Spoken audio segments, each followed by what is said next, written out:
Assalamualaikum warahmatullahi wabarakatuh. Sahabat Star dimanapun Anda berada, kali ini saya akan membahas tentang 3 keahlian yang harus dimiliki oleh seorang leader. Oke, keahlian yang pertama adalah keahlian komunikasi. Kenapa seorang leader harus memiliki keahlian komunikasi? Ada 3 alasan penting kenapa seorang leader harus memiliki keahlian komunikasi. Yang pertama, seorang leader harus memberikan informasi yang jelas kepada timnya. Ketika seorang leader nggak punya kemampuan komunikasi yang bagus, maka pasti info yang dia sampaikan ke timnya terjadi distorsi, atau mungkin lesi, atau mungkin generalisasi. Jadi sekali lagi, seorang leader penting untuk memiliki kemampuan komunikasi biar informasi yang dia sampaikan ke timnya akurat. Biasanya dalam training-training kami punya game-game khusus untuk menguji kemampuan komunikasi seorang leader yang kaitannya dengan informasi. Yang kedua, alasan kenapa seorang leader harus punya kemampuan komunikasi, seorang leader harus melakukan yang namanya duplikasi. Bayangkan ketika seorang leader nggak punya kemampuan komunikasi, bagaimana cara dia menduplikasi apa-apa yang harus dikuasai oleh timnya? Tentunya timnya tidak akan maksimal untuk menyerap apa yang dimaui oleh leadernya.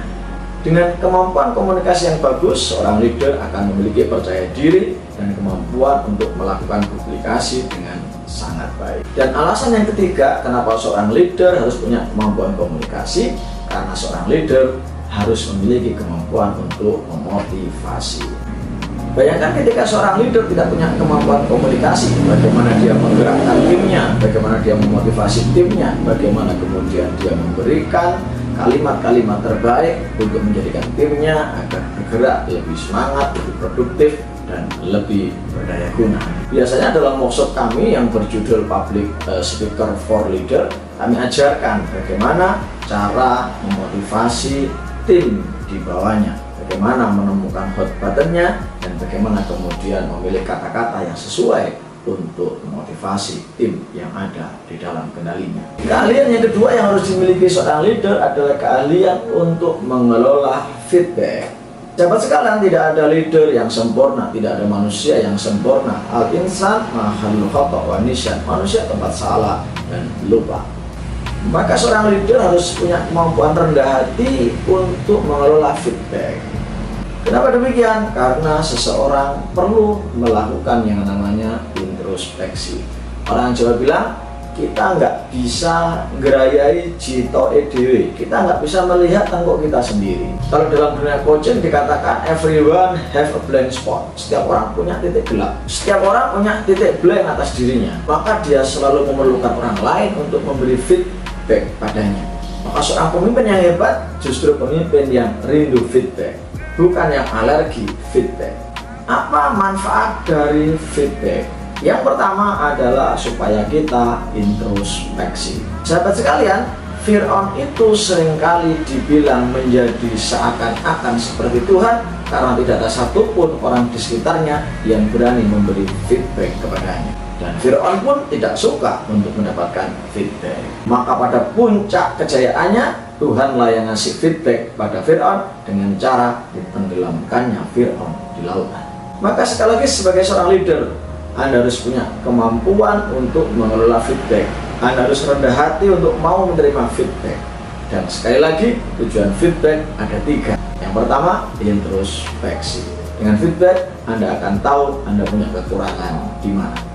Yang kedua, tujuan dari feedback adalah supaya Anda kemudian bisa melakukan revisi-revisi terhadap kekurangan dan kesalahan yang sudah terjadi. Dan yang ketiga, setelah revisi-revisi terjadi, tentunya Anda akan punya kemampuan untuk terus memperbaiki dan mengembangkan diri Anda dan tim Anda jauh lebih luar biasa daripada sebelumnya. Dan kaitannya dengan feedback ini, tentunya Anda sebagai seorang leader harus banyak-banyak menerima feedback dari banyak orang, kemudian Anda kumpulkan dan Anda ambil mana yang terbaik. Sebagaimana Allah berkata, alladzina yastami'unal qaula fayattabi'una ahsana ulaika hudahumullah wa ulaika hum ulul albab. Siapa-siapa yang mau mendengar pembicaraan-pembicaraan, masukan-masukan, nasihat orang-orang lain, dan mereka mengambil yang terbaik dari nasihat-nasihat itu, itulah ciri orang-orang yang dapat petunjuk, dan itulah ciri orang-orang yang pintar. Maka sekali lagi, sebagai seorang leader, Anda harus punya kemampuan untuk mengelola feedback.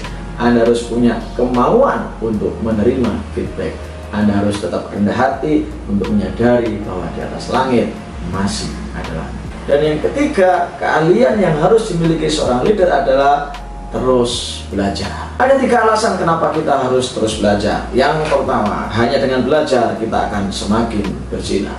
Lihatlah betapa banyak orang-orang yang dulunya merasa hebat, ketika dia nggak mau belajar, dia tertinggal di sudut-sudut peradaban. Jadi tetaplah haus belajar supaya Anda semakin bersinar. Yang kedua, alasan seorang leader kenapa harus gila belajar, alasannya adalah sekali lagi supaya Anda tidak tertinggal di sudut-sudut peradaban, supaya keberadaan Anda tetap diperhitungkan, supaya kehadiran Anda tetap dirindukan. Jangan sampai Anda menjadi wujuduhu keadamihi, adanya Anda sama dengan Anda tidak ada. Dan yang ketiga, kenapa kita harus punya gairah belajar yang tinggi, supaya kita tidak malu dengan tim kita.